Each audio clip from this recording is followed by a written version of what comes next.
Afternoon, everybody. My name's Paul Nelson, and I'm here to introduce our speaker, Dr. Zoe Wang. And so welcome everyone online or here. So Zoe's a lecturer in environment and development at JCU. She has a PhD in human geography from the University of Sydney, a Master of Environmental Management from Yale University, and a Bachelor of Science from the National Taiwan University. Before joining JCU, she was, among other things, a research fellow at the University of Melbourne and a visiting fellow at the City University of Hong Kong. Zoe works across the disciplines of environmental governance, natural resource management, and agrarian change and rural development, with a strong focus on community-based and participatory approaches. She has a long research experience in southwest China, an area with very high diversity of culture and nature. She's also worked in Taiwan, Sri Lanka, and Australia. Zoe's research is based on extensive fieldwork, primarily using a political ecology approach. For most of her research career, she's been looking at the influence of various environmental, development, and agrarian interventions, both government and non-government, on effect on natural resource uses in China, and she'll be talking about some of that work today. It's a topic that is really important because agriculture is expanding globally and will continue to do so. So it's one that's really useful and important, and I'm looking forward to hearing it. So please join me in welcoming Zoe.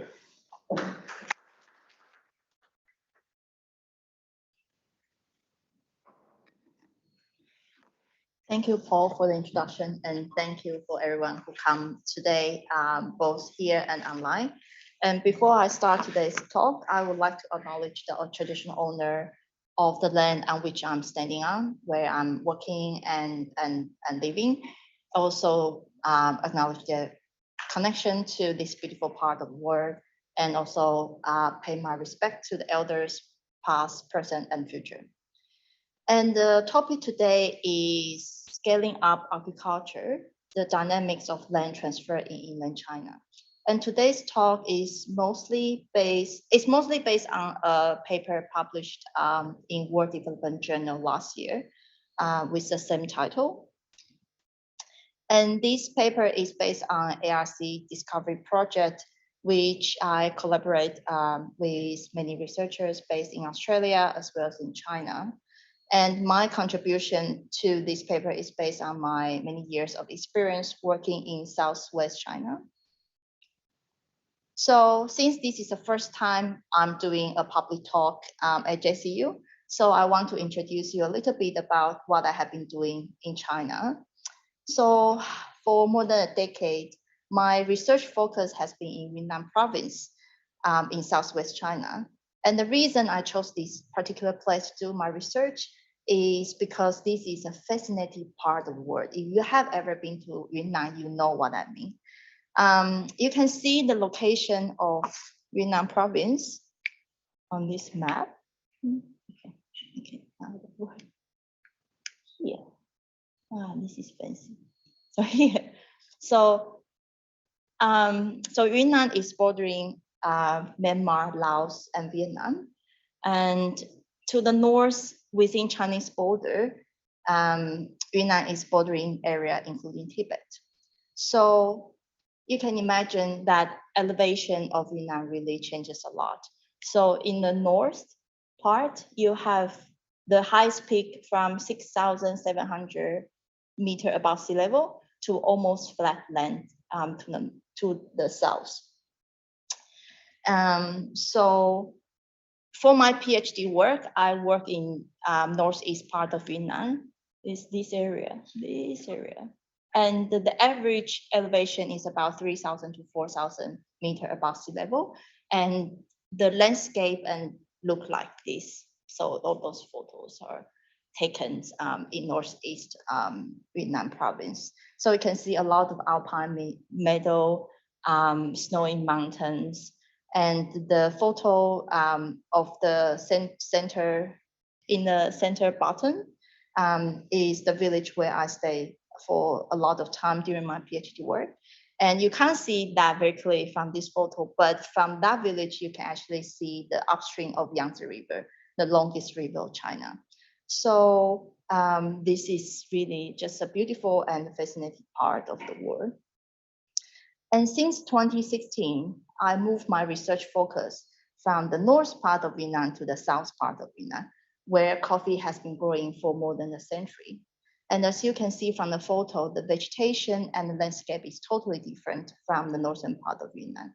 And this part of Yunnan can be very tropical and also home to species like Asian elephant. And because of the unique topography, Yunnan is one of the global biodiversity hotspots. So for example, Yunnan has about 17,000 species of higher plants and hosts many rare animal species such as Yunnan snub-nosed monkey, which I showed in previous slide. And Yunnan also have a very high cultural diversity with at least 25 ethnic minority groups living in the province. When I say at least, it's because, depends on how you categorize them. So I have lived and worked with many different minority people participating in their daily life of utilizing different natural resources. So I have done research in the Tibetan area with people who utilize grassland for animal herding, and in the end having some conflict with national park establishment.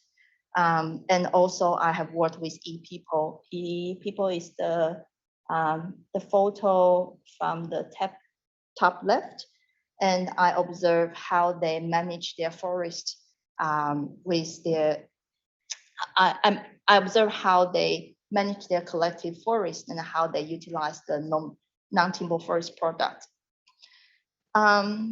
But no matter what kind of natural resources they depend on, I found one thing common shared by all those ethnic minority utilizing different natural resources is that farming remains a key livelihood strategy for all of them, no matter in south part of Yunnan, north part of Yunnan, no matter what sort of crop they grow.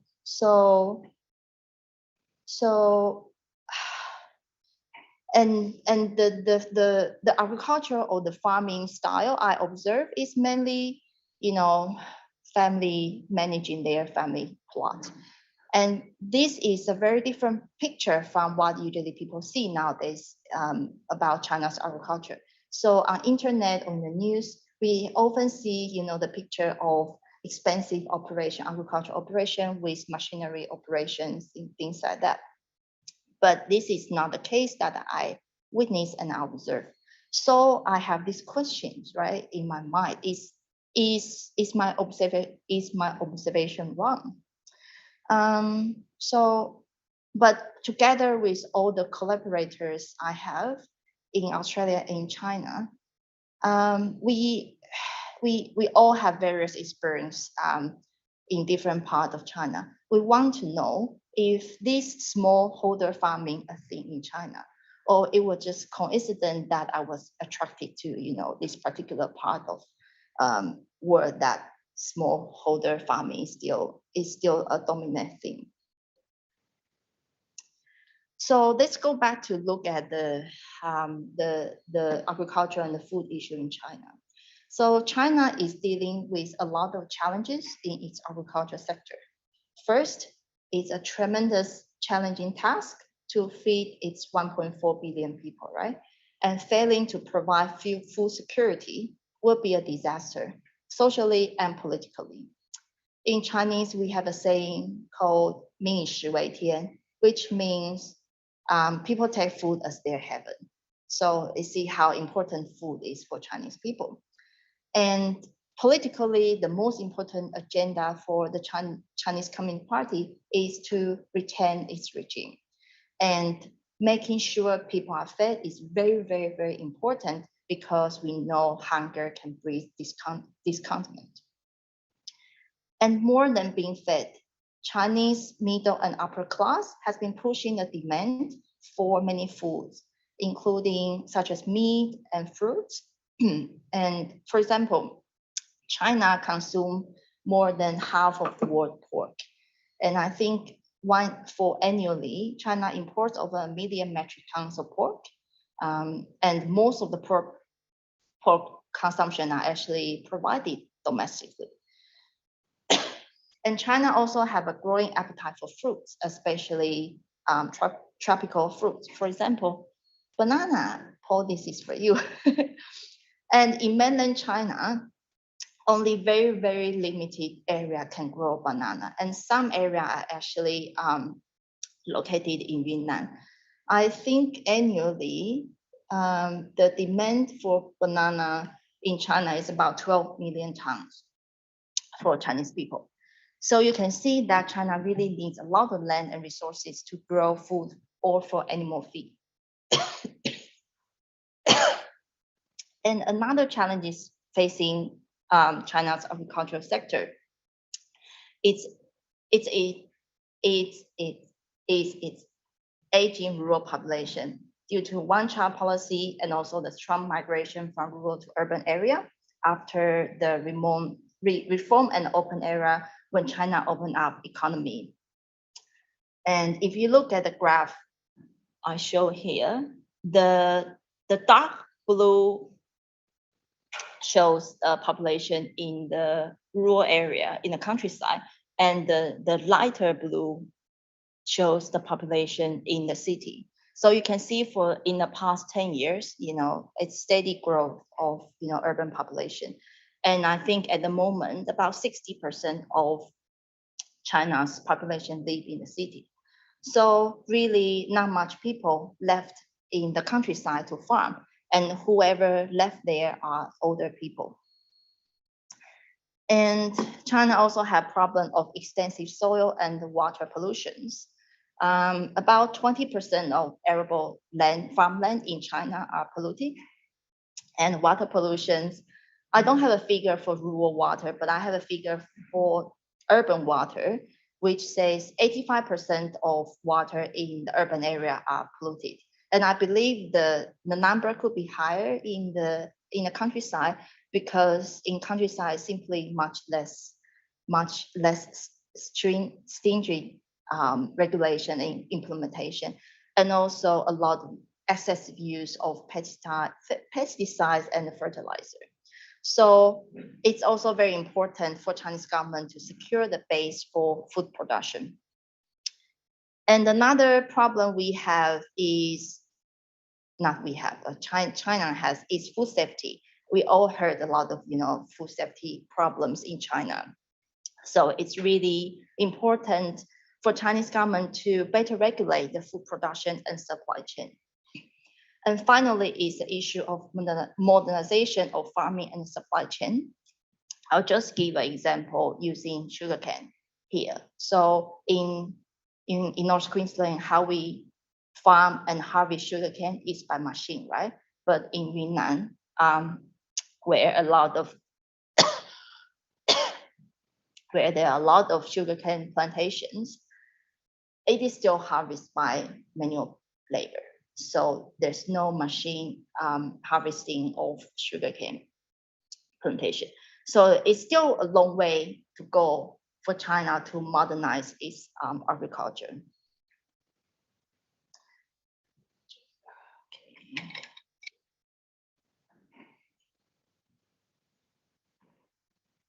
So how does China's agriculture look like? Well, despite being a big country, China's agriculture is very different from other big countries like US or in Australia. For a very long time, China has been a smallholder dominant economy. The average farm size of each household is about 7 mu, and 7 mu is about less than half hectare. And the mu is the unit for land area in China. And I have put a conversion here, so you have a big sense. So anyway, half hectare is really small for the land holding, right, for each family. And since 1949, there has been various waves of land reform. And I'm not going to teach you everything about land reform, but the most important is after 1978, the land was decollectivized. So which means that in theory, the land are owned by the village collective, but the use rights or the contract rights was contract to the individual household, and that's why we call it household responsibility system. And at that time, the transfer of land use rights were illegal, was prohibited. So you cannot, as an individual farmer, you cannot transfer your land rights to others. But is that possible? And that's not possible, right? So since then, there has been a lot of informal land transfer between villagers. And why that happened? For example, a lot of people left the countryside to look for job in the city, right? So then they just lease out their farm to their relatives or neighbors, fellow villagers to farm. So there has been a lot of informal land transfer between villagers. And since 2008 or 2010, Chinese government started to set up a rural land market by gradually setting up rules and policy to allow the transfer of operational rights, or you can say the use rights. So from, in the past, the transfer of the use rights were prohibited, right? But now the government is actually setting up policy and even encouraging people to do so. And so in a way, it is Chinese government is trying to formalize and institutionalize the land rental market. And at the same time, Chinese government has been working on land titling, because the proper land titling is the first step to establish the rural land market. So by now, today in 2022, I think all the rural land titling has been complete throughout the country. So at this point, there are three types of rights attached to the rural land. So the land are owned by the collective, which means the ownership rights, but the land are contracted to household, so you have contract rights. And these use rights or operational rights can then be subleased to other operators, which means operational rights. So that's the three rights attached to the rural land in China. And since 2008, China not only tried to institutionalize the land transfer, but they also put into a lot of policies and mechanisms to push small farmers to transfer their land to large operators, such as farmers cooperative, family farms, or specialized large farm, and most importantly to large agribusiness. And those efforts were underpinned by some very important or symbolic policies, such as #1 document and Agricultural Modernization Plan 2016 to 2020. So #1 document is the first policy document released every year during the, like 1st or 2nd of January by the Chinese Communist Party, which symbolized, the most important agenda and the most priority of the party at that year. And for a long time, I think for at least 10 years, that agenda has been about rural issues, about agriculture. So you can see how, how Chinese government really care about this rural and agricultural problem. And a lot of effort has been put into pushing for land transfer from small farmers, smallholder, to large operators, and to encourage land consolidation and the vertical integration of agricultural supply chain. And Chinese government call it the appropriate scale of farming. So implying that the large farms are appropriate and the right scale for farming. And the policy also give out a lot of subsidies to large farms, but to exclude small farmers. And not just subsidies, but those large operators can access financial support or financial assistance, for example, low interest loan or even non-interest loan from state-owned bank if you have very good relationship with the government. So that's kind of the picture. So for example, in Yunnan, during this period, those recent policy shifts correspond to the rise of two large domestic companies in Yunnan, and both have obtained access to large area of agricultural land because of those policies.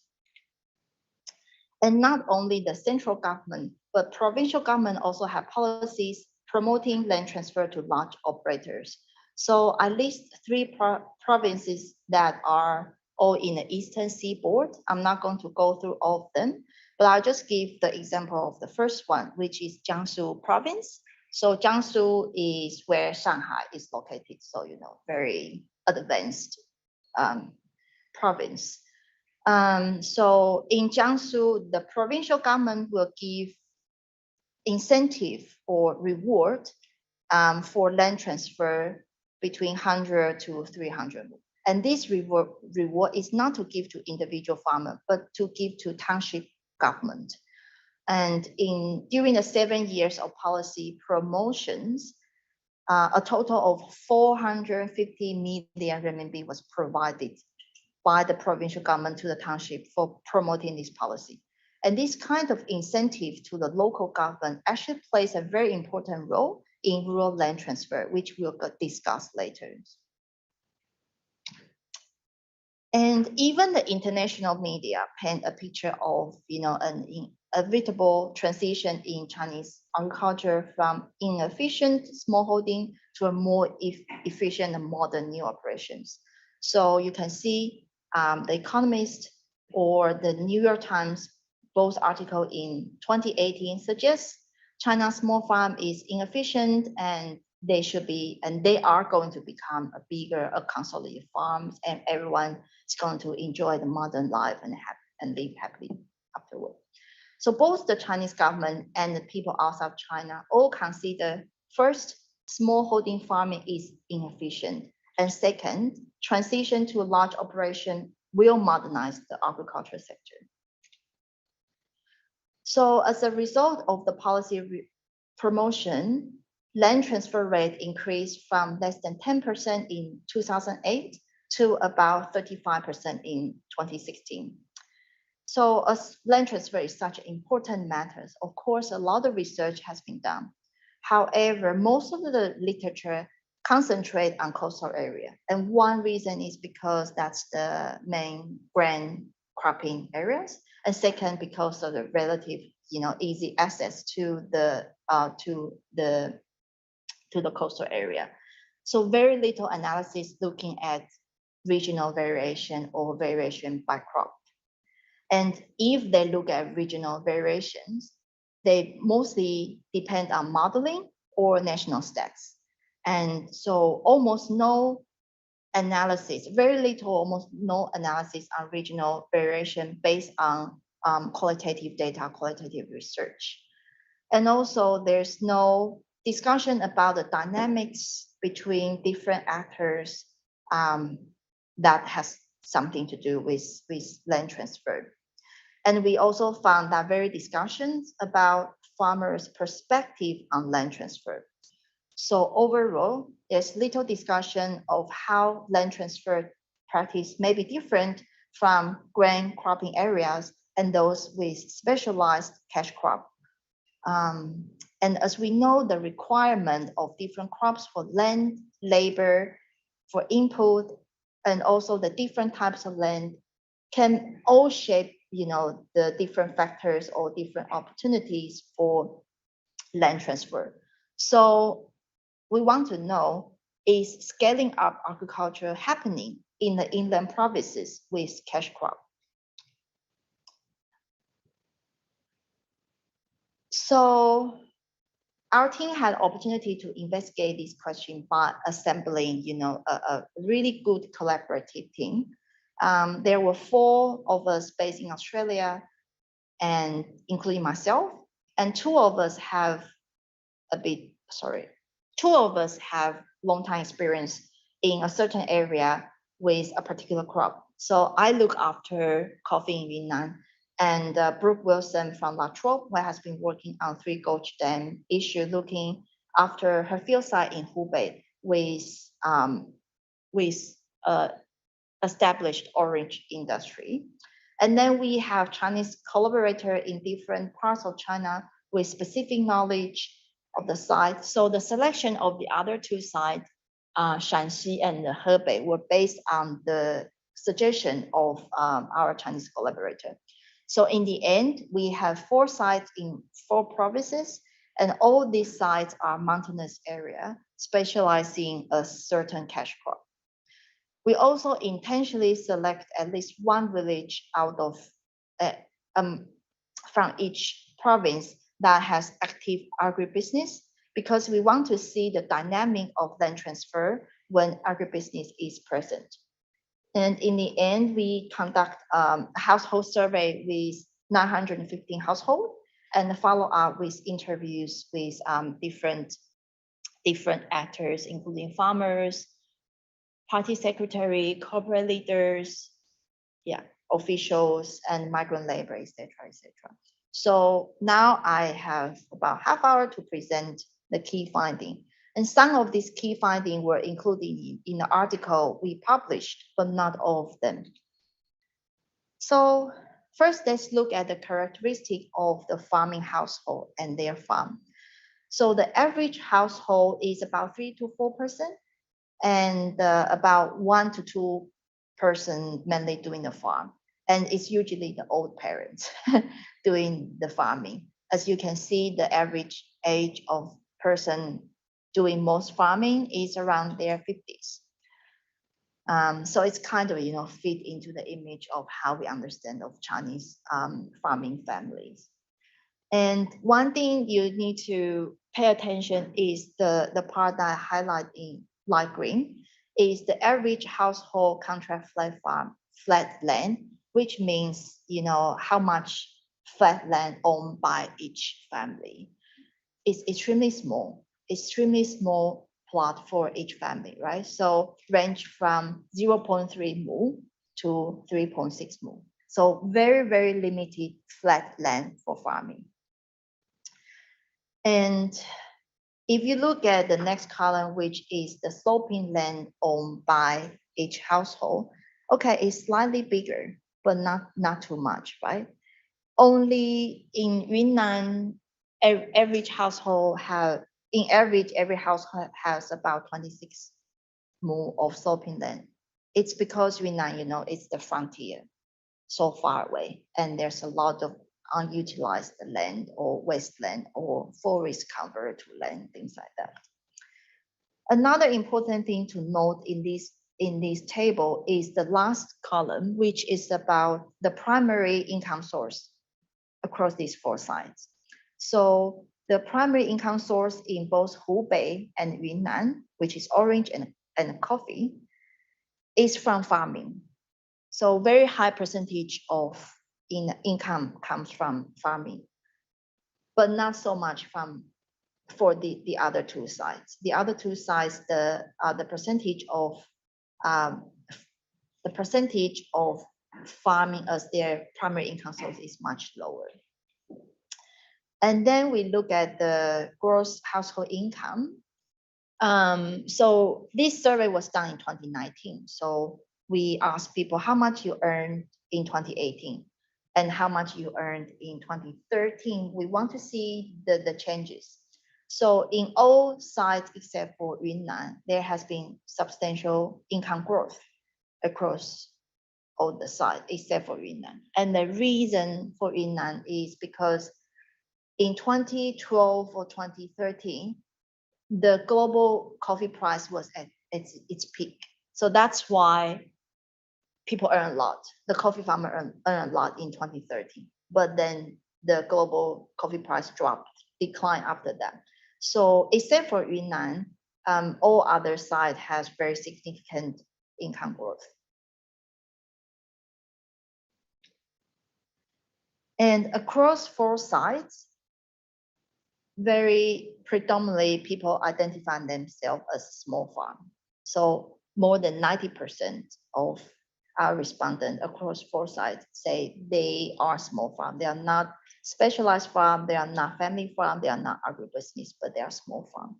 So small farm are still the majority of the farm type from this almost 1,000 respondents. And some of them are the member of cooperative, but not too much, less than 20% as average, they join cooperative. And this graph shows the autonomy of the household. So you can see that in general, the household make decision by themselves on what crop to grow and what to sell to. So this shows that the individual household still have very high autonomy of what they want to do. Instead of being told by the government or by the agribusiness of what do you need to grow and things like that. And then this graph shows the labor arrangement. So across the 4 sites, throughout the year, you don't really need more than 3 people for farming. And so these farms are mostly managed by family. But at certain times, there's a need to hire additional labor, particularly in Yunnan and in Hubei. So as we know in Australia or in Far North Queensland, right, with the horticultural sector, the labor requirement is highly seasonal. So during harvest time, you will definitely need to hire extra labor for harvest. But both in Hubei and in Yunnan, those additional labor requirements are arranged by the household themselves through their established network. Very little evidence suggests that large-scale operators are intervening or influencing the way they access to labor. So again, the labor arrangements are mostly managed by the family themselves, by the farming household. And then this table shows the main way of selling their produce. This graph probably is the most regional diverse one, with various crops in different regions selling to different sales venue. So one thing you can notice immediately is that across 4 sites, you'll notice the light green is very obvious across 4 sites, especially in Hubei. So the light green actually is middlemen. So middlemen are very important in connecting smallholders to market and to processing facilities. In particular, in Hubei, middleman is so critical. But despite of this high percentage, the role of middlemen has been underplayed in the literature. We have not seen much literature talking about how middlemen influence or help to secure the livelihood of smallholder. But in many occasions, the way middlemen connect farmers to the market is very important for explaining the viability of smallholders.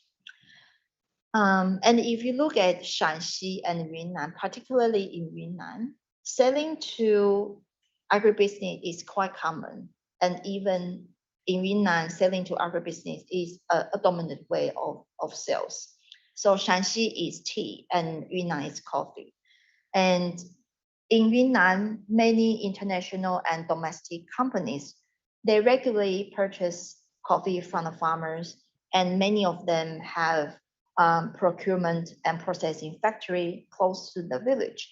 So, so it is a kind of setup. The market is kind of already set up, and a market existing in Yunnan for purchasing coffee. So that's why most of the coffee farmers sell their produce to the agribusiness. And we can see that a side note of this graph, this table, is that cooperatives are not a main sales channels. So the whole rationale of Chinese government encouraging cooperative is that they want people to be able to collectively marketing their produce and help the farmer, to reduce their risk and things like that. But from our observations and our data shows it's not such a thing yet.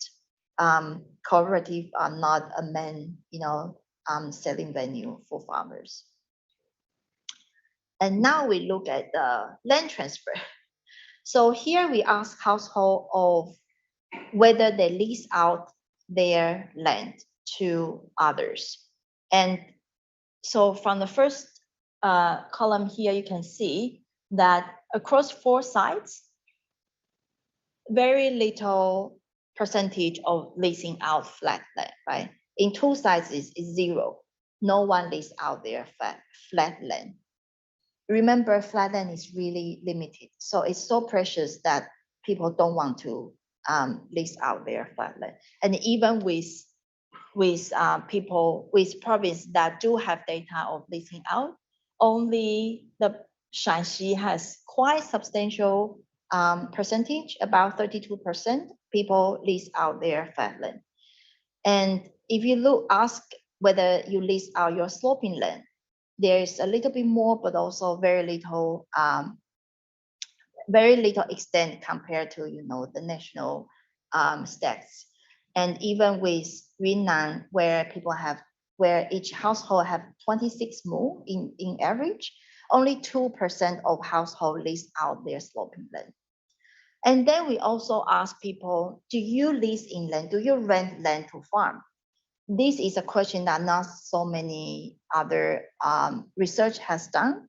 And we found it's more active. Actually, leasing in land is more active compared to leasing out land.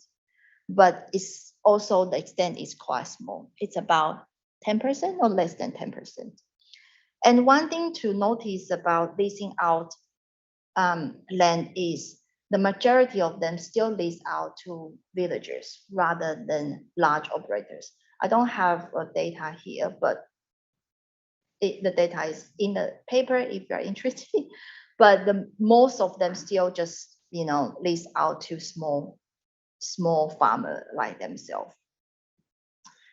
So yeah, so the only place with substantial leasing out land is Shanxi, and we'll look at it later. And we also ask people, why don't you lease out your land?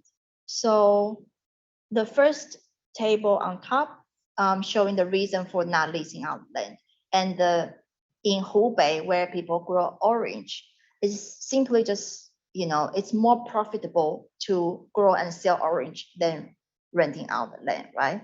So 74% of people say it's so profitable. We don't want to rent our land to others. And in Hebei and in Shanxi, about 40% of people say there's no opportunity. Oh, there's no opportunity. Where? Here. Anyway, can't get to remove battery. So this here, no opportunity for Hebei and Shanxi. And remember, this is the side where agriculture is not the main income source. So it's quite reasonable that people want to lease out their land, but they don't have opportunities. And we also ask people, is it because this is your ancestral land, so you don't want to lease out your land? Well, with so many waves of land reform, it's very unlikely they still hold on to their ancestral land. But with Yunnan, because Yunnan is the place where a lot of anti-minority people live, so that percentage is slightly higher. So about 10% of people in Yunnan say we don't want to lease our land because this is our ancestral land. Then of course you have people stating other reasons for not wanting to lease our land. Some people say growing yourself is a safeguard, and some people say keep the land can safeguard your family. Or I can't go out to work, I can only farm. So this kind of indicate people still want to hold on to their land as a safeguard. So, and if you look at the number in Yunnan, the other response is 52%. So taking this as taking the land as safeguard is still one important reason for people not to want to lease out the land. And another reason is their land is too small, not in one piece, fragmented, no one will rent. We also ask people, why don't you want to lease in land? And I think in Hubei, where orange is so productive and so profitable, it's just simply no land to rent because of the constraint of the landscape. But in a lot of area, people just in others province, people's response is either they have enough land to farm or they don't have enough labor because they only have 2 old people at home. So who is going to farm? So they don't have requirement to lease in land. We also ask people their intention in the next 5 years. What do you plan to do with your farmland? And overwhelmingly, the majority of the farm answer is that they will farm more or less the same amount of land. So there's very, very little appetite across the 4 sites to transfer their land. So overall, low rates of land transfer at the moment, and the very little appetite to transfer in the future. So far from our study, you can see that very little land transfer happening, and most of the smallholder connected to middlemen, and also they manage their labor requirement by themselves. So this is very much in opposite to the government campaign to achieve moderate scale farm and to transfer land to large operators. So what are the barriers for scaling up? So one obvious reason that you can probably just imagine without doing the research is because the small and fragmented land holding that's pertinent to the inland mountainous area. However, this is not only reason, and it's not even the most important reason. The key constraint preventing land transfer in all 3 sites but Shanxi is first the lack of opportunity, and second is the profitability of small farm. So it's particular in terms of the profit, it's particularly the case for orange and coffee. So we saw the very significant income growth in Hubei with orange. But with coffee, despite the price fluctuation, despite people's income drop, people still have faith in coffee. Why? Because they have enjoyed the glory time that coffee brought them. So a lot of farmers that I visit in 2012 and 2013, when the price was so high, they were able to build up house like 2-level house in the rural China like this, very modern, beautiful houses, 2-level houses, with the money they earn from selling coffee. So that kind of give them faith. They know the price will fluctuate. Okay, maybe in another 10 years we're going to earn a lot of money from coffee. So I don't want to give up the land. So that's the situation, and yeah, so the land value is probably relative to the profit from the cash crop, right? So that's the main picture of what we studied. So that's the barrier for scaling up. So we kind of see a very strong smallholder livelihood. And in terms of incentive for scaling up, it's a quite similar story across Shanxi and Yunnan, and actually across the China. When scaling up is happening, it's more or less because it's encouraged by village officials to, farmers are told or encouraged by the village official to transfer their land. And often this land transfer comes with written contract.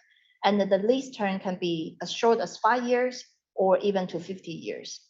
And in both the case of Shanxi and Yunnan, the land were transferred to agribusinesses.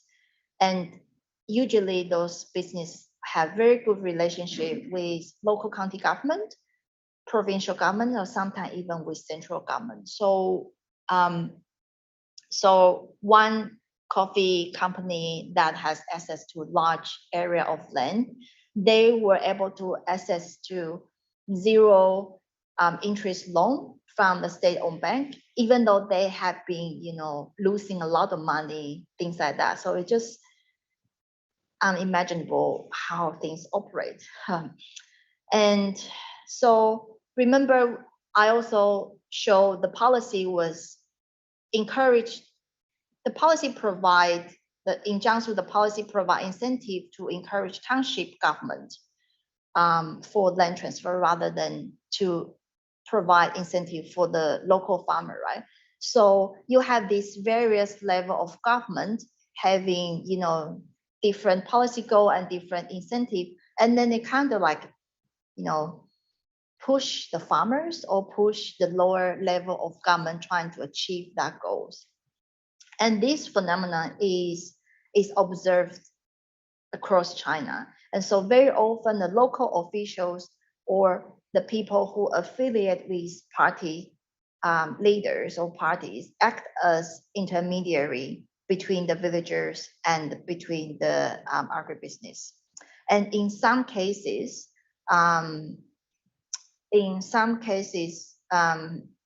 the farmers were forced or coercive to do land transfer. And this has been documented by some research. And in both Shanxi and in Yunnan, the agribusiness and the village officials also describe land transfer as a means, not only to promote agricultural scaling up, but also is a response to central government's poverty alleviation target. So, the narrative is, okay, your profit from farming so low, so why not just, transfer your land to the big company and you just sit there and get the rent, and this is the way we'll get out of poverty. So that's quite common across many poor provinces or poor area in China. So clearly, among our foresight, if there's scaling up happening, it's always a state-led initiative, sometimes with coercive force, as I have mentioned. So conclusion.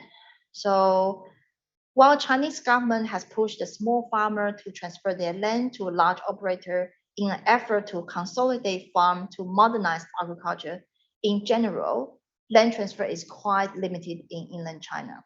And in some areas, smallholder livelihood is quite strong, and the farmers are actually embedded into value chain by participating in processing, branding, and even certification, which I didn't have time to go through, but we can discuss that later. So these scores of inefficient and backward smallholder versus the efficient and modern large operator is not the case based on our study. And the participation into land transfer can be very different at provincial level and also at sub-provincial level.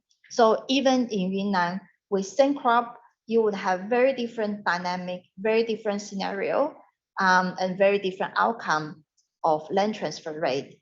It would depend on the policy environment, the capital flow, the networks. It also depends on the crops, right? With particular arrangement of labor requirement at particular times of year, and also with particular knowledge associated with the crop. And then finally, the final note is that with this low rate of land transfer and a very low intention to participate into land transfer, the smallholder livelihood is still viable. However, there may be a generational shift. So some local official we interviewed indicate, yeah, now people don't want to transfer their land. But in the future, if the younger generation do not come back to farm, then there's no choice, right? We have to the people have to transfer their land to big business. So that's the general narrative. But again, there's always some exception, right? So in Yunnan, I have witnessed many young generation coming back from city life to participate in coffee farming and also to produce specialty coffee. So that's a new generation things. And another thing to note is because of COVID, many people have difficulties in the, having a life in a city, especially, the zero COVID policy in China, which is really unfriendly for migrant workers. So I don't have data on this, but my assumption would be, many people would have given up their dream in the city and return to the countryside for farm. But of course, this will require further study. Yeah, so yeah, maybe time. So those are some readings if you are interested in this topic. Thank you very much.